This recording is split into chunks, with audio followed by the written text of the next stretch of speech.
Hello and welcome to a brand new TARDIS Audios video. I'm Dan, you're you, so let's get cracking with this review of Doctor Who Series 8, Episode 6, The Caretaker. Okay, so it must be said, I have a cold at the minute. My throat isn't great, so unfortunately I sound a bit different, as you will probably tell, but I'm going to try to get through it, and we'll make it. Also, I'm going to try and compact this review down, so I should stop, blabbering on, and as I usually do, because I don't want these reviews to be more than sort of 10 minutes. So, Episode 6, The Caretaker, written by Gareth Roberts, a seasoned Doctor Who writer, as some people are calling him. What has he written, like 2 or 3 episodes? I guess that makes you a seasoned writer. Anyway, this episode is basically The Lodger Act 2. Well, perhaps that's a little bit harsh, but it kind of is. The Doctor trying to be human, trying to be, come back into the world of humans and be a part of that world. But I must say, I wasn't particularly looking forward to this episode. I thought from the trailer it looked pretty sort of like a kid's show. Massive big explosions and a robot that says, destroy. Didn't really appeal to me that much. It sort of looked like some of the Sarah Jane Adventures would do. And I'm not dissing the Sarah Jane Adventures. They were great, but it was CBBC. They were definitely aiming at kids. So I was a bit hesitant, but I couldn't have been more wrong. This episode was really, really good. It wasn't perfect. By no means was it perfect, but it was a lot better than what I gave it credit for, and I think it was a lot better than what the trailer showed us. So, first off, the story, basically, the Doctor ditches Clara. Well, Clara sort of ditches the Doctor. She has 2 lives, of course. She has her life with the Doctor and the life with Danny Pink and, the normal life.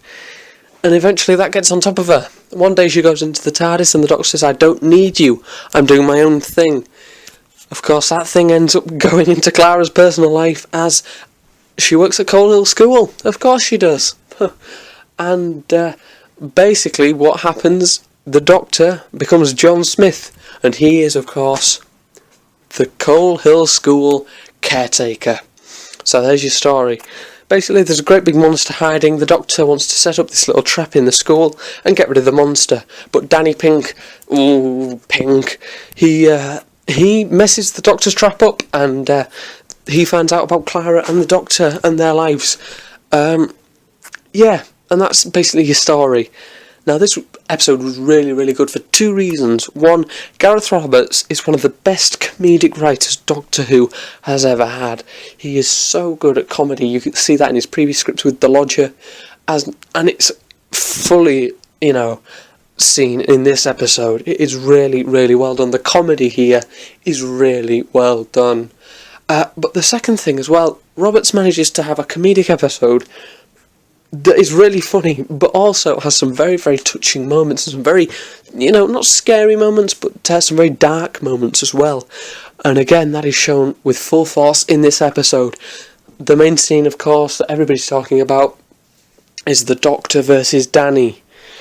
And Danny basically takes the mickey out of the Doctor by saying, Time Lord, what do? Do I salute? And of course the Doctor hates soldiers, we all know why. And he just goes ballistic and he goes, get out of my TARDIS now! That was the worst Scottish accent ever, I do apologise. So, everything was good. Clara, Jenna Coleman again was great. Danny Pink, played by Samuel Anderson, he was great as well. He's really, I'm warming up to him. Capaldi was great. Now, it must be said that Capaldi is now my newest favourite Doctor. Sorry, Tom Baker, but unfortunately you've been tackled and Capaldi has won that race. But I must say this episode was bad for 2 reasons. 2 massive, great big reasons. One of them, the monster, the Scovox Blitzer, I think is how you pronounce it.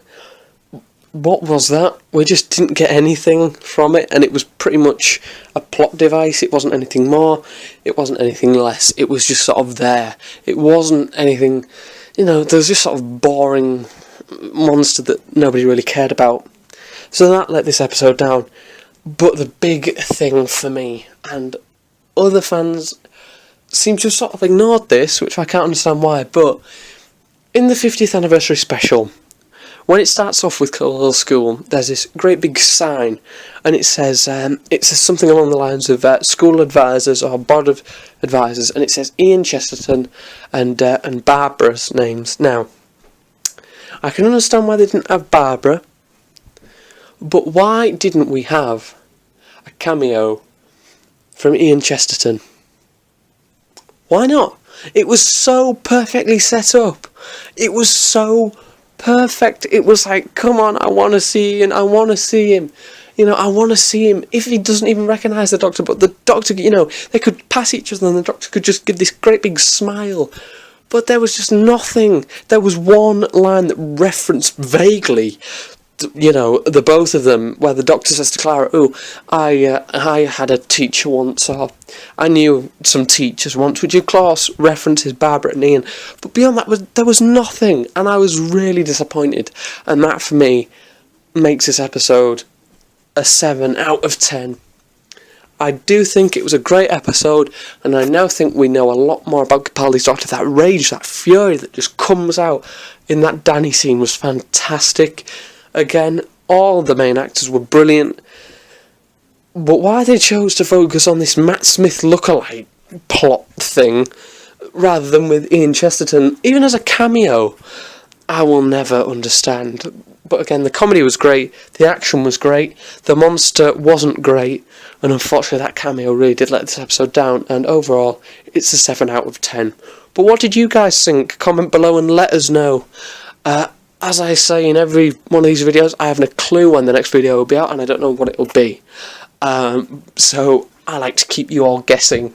And once again, I apologise for my horrendous voice at the minute, because I am poorly. But please take pity on me by liking this video and sharing it across the universe. So, yeah. Oh, and another thing. That little girl, was it Courtney? She seems to be alright. Nothing big, I haven't really got any opinions on her. She's in the next episode, Kill Them In, which looks fantastically dark and brilliant.